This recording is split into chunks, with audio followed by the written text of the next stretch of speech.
नमस्कार दोस्तों। स्वागत है आपका अपने चैनल @डुग्गू कोचिंग सेंटर में। आज मैं आपको बताने जा रहा हूँ अंक योजना। ठीक है, अंक योजना जो है 2024 और 25 में मैथ सब्जेक्ट गणित का कि किस सब्जेक्ट से कितने मार्क्स का आ रहा है ये आपको पता होना चाहिए। ये अंक योजना मालूम होना बहुत ज़रूरी है, क्योंकि आपसे इससे ये मालूम हो जाएगा कि किस में कितने मार्क्स का क्वेश्चन आ रहा है, किस तरीके से हमें तैयारी करना है। ठीक है, तो स्टार्ट करते हैं। सबसे पहले चीज़ तो ये लिखा हुआ है आपका क्या, माध्यमिक शिक्षा मंडल मध्य प्रदेश भोपाल। ठीक है, हाई स्कूल परीक्षा सत्र 2024 और 25 अंक योजना दी है, और ये फाइनल पेपर के हिसाब से याद रखना। ठीक है, कक्षा 10वीं की है, विषय गणित है, मैथ्स का है, पूर्णांक आपका 75 का, टाइम कितना रहेगा 3 घंटे का। ठीक है, जिसमें कि जो आपका इसमें पहला चैप्टर है, याद रखना पहला चैप्टर कौन सा है, वास्तविक संख्याएं। इंग्लिश में ये आपका रहेगा रियल नंबर। क्या रहेगा, रियल नंबर। जो इसमें आएगा आपका 6 नंबर का आएगा, याद रखना। ठीक है, जो लास्ट टाइम पे जो एग्ज़ाम हुआ था 23-24 का, उसमें ये फर्स्ट चैप्टर से मैं आपको बता दे रहा हूँ, एक 2 मार्क्स का क्वेश्चन आया था, एक 3 मार्क्स का आया था, और 1 नंबर में आपका objective fill in the blanks में कहीं भी कोई सा भी क्वेश्चन आपको दे सकते हैं। टोटल 6 नंबर में था। उसके बाद सेकंड चैप्टर आता है आपका, सेकंड कौन सा आपका, बहुपद पॉलिनिमल जो है। तो इसमें आपका कितने मार्क्स का है, 5 नंबर का क्वेश्चन आ रहा है।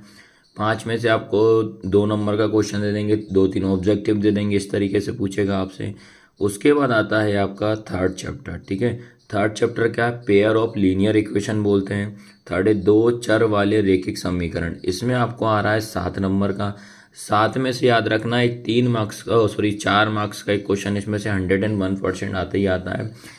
या प्रतिस्थापन विधि, विलोपन विधि, जिसको एलिमिनेशन सब्स्टिट्यूशन मेथड बोलते हैं, ये 4 मार्क्स का क्वेश्चन आएगा। 3 मार्क्स का कुछ भी आपका objective fill in the blanks किसी में भी आपको दे देगा। ठीक है, उसके बाद आता है चैप्टर आपका 4, द्विघात समीकरण, क्वाड्रिक इक्वेशन। क्वाड्रिक इक्वेशन से आपका कितने मार्क्स का आएगा, 5 मार्क्स का आएगा। इसमें से एक 3 मार्क्स का क्वेश्चन है, फिक्स से आता ही आता है। और जो आपका पूछा है मूलों की प्रकृति, ये नेचर ऑफ रूट से एक क्वेश्चन इसमें 4 चैप्टर में आना ही आना है। उसके बाद आता है चैप्टर तुम्हारा 5, जो कि क्या है, समांतर श्रेणी अर्थमेटिक प्रोग्रेशन जिसको बोला जाता है। एपी वाले क्वेश्चन है, इसमें 5 मार्क्स का क्वेश्चन आएगा। इसमें भी इसमें फिल इन द ब्लैंक्स 2 से 3 नंबर के आते हैं, और एक क्वेश्चन इसमें आपसे पूछेगा 2 मार्क्स का। ठीक है, उसके बाद आता है चैप्टर 6। चैप्टर 6 का है आपका ट्राइंगल, जिसको त्रिभुज बोला जाता है। इसमें आपको ये सारी चीज़ें पढ़नी पड़ेगी, और इसमें आता है 5 मार्क्स का। इसमें आपको दियो थ्योरम अच्छे से पढ़ के चले जाना, 2 प्रमेय, एक तो पाइथागोरस और एक थेल्स थ्योरम, ये दोनों अच्छे से करके चले जाना, इससे क्वेश्चन एक आपका बनेगा ही बनेगा। उसके बाद आता है चैप्टर 7 क्या, कोऑर्डिनेट जियोमेट्री, निर्देशांक ज्यामिति। इसमें दूरी का सूत्र, विभाजन, सारांश। इसमें दूरी का जो बोला जाता है इंग्लिश में डिस्टेंस फॉर्मूले का एक क्वेश्चन 101% आपसे पूछेगा, ये ध्यान रखना है। उसके बाद आता है चैप्टर 8। चैप्टर 8 क्या, त्रिकोणमिति का परिचय, इंट्रोडक्शन टू ट्रिग्नोमेट्री, याद रखना। ठीक है, इसमें आपका एक 5 मार्क्स का क्वेश्चन, टोटल 5 नंबर का आएगा। 3 नंबर का इसमें मैच द कॉलम आएगा, 2 मार्क्स का एक क्वेश्चन आएगा, और 1 नंबर जो बच रहा है वो आपको देखो 3 और 2 कितना हो जाएगा, 3 मार्क्स की मैच द कॉलम, 2 नंबर का एक क्वेश्चन, 3-2-5 हो जाएंगे। ठीक है, उसके बाद चैप्टर 9 आता त्रिकोणमिति के कुछ अनुप्रयोग। ठीक है, सम एप्लीकेशन ऑफ ट्रिग्नोमेट्री। ठीक है, ये ऊंचाई दूरी वाला 5 मार्क्स का क्वेश्चन, इसमें 5 नंबर का आना है इसमें। ठीक है, ये टोटल नहीं है, इसमें ये नहीं बोला है कि कौन कितने मार्क्स का ऑब्जेक्टिव आ रहा है इस चैप्टर में, तो इस तरीके से नहीं बताएगा, ये आपको ध्यान रखना है। उसके बाद चैप्टर 10 आता है वृत्त। वृत्त क्या होगा आपका, सर्कल। सर्कल से कितने मार्क्स का आएगा, 5 मार्क्स का आएगा।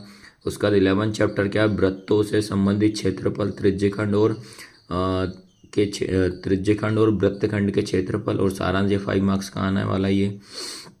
उसके बाद आता है पृष्ठीय क्षेत्रफल और आयतन। ठीक है, पृष्ठीय क्षेत्रफल और आयतन क्या हो जाएगा, सरफेस एरिया एंड वॉल्यूम हो जाएगा, सरफेस एरिया और वॉल्यूम, ये 6 मार्क्स का है इसमें। फिर आता है तुम्हारा सांख्यिकी, स्टैटिक्स, जो कि आपका मीन मोड मीडियन अच्छे से कर लेना, माध्य, माध्यक, बहुलक, इसमें से आपका 4 मार्क्स का क्वेश्चन आएगा, इसमें 1 मार्क्स का ऑब्जेक्टिव वगैरह पूछेगा। उसके बाद आता है अध्याय 14, जो कि प्रायिकता है, प्रोबेबिलिटी है। इसमें से आपका 6 मार्क्स का है, 2 मार्क्स का आपके ऑब्जेक्टिव रहेंगे, और 4 नंबर के आपके 2-2 नंबर के क्वेश्चन आएंगे, तो 6 नंबर आपका हो जाएगा। ठीक है, तो ये आपका इतना ध्यान रखना है एक तरीका। और यहाँ से थोड़ा सा और समझ नोट डाउन करके क्या लिखा हुआ है कि प्रश्न क्रमांक 1 से जो आपका पेपर आपको मिलेगा, जो पेपर मिलेगा तो उसमें बताया गया है कि प्रश्न क्रमांक 1 से लेकर 5 तक 30 वस्तुनिष्ठ प्रश्न होंगे। प्रत्येक प्रश्न पर 1 अंक निर्धारित, मतलब सारे क्वेश्चन नंबर 1 to 5 तक सभी 1-1 नंबर के होंगे। टोटल 30 मार्क्स के होंगे, याद रखना।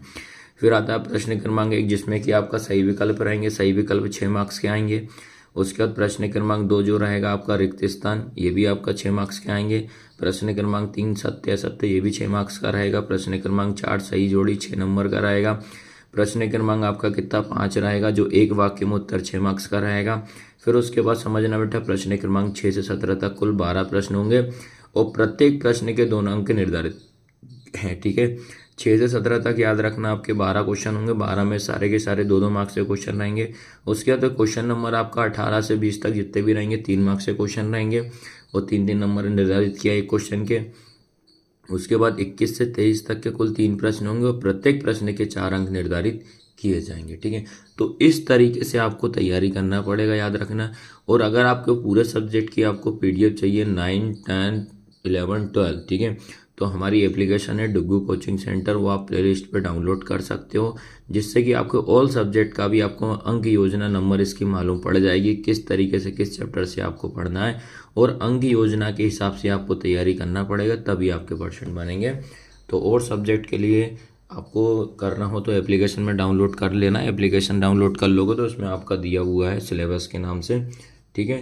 तो आज की क्लास कैसी लगी, लाइक शेयर सब्सक्राइब जरूर करना, ठीक है। धन्यवाद।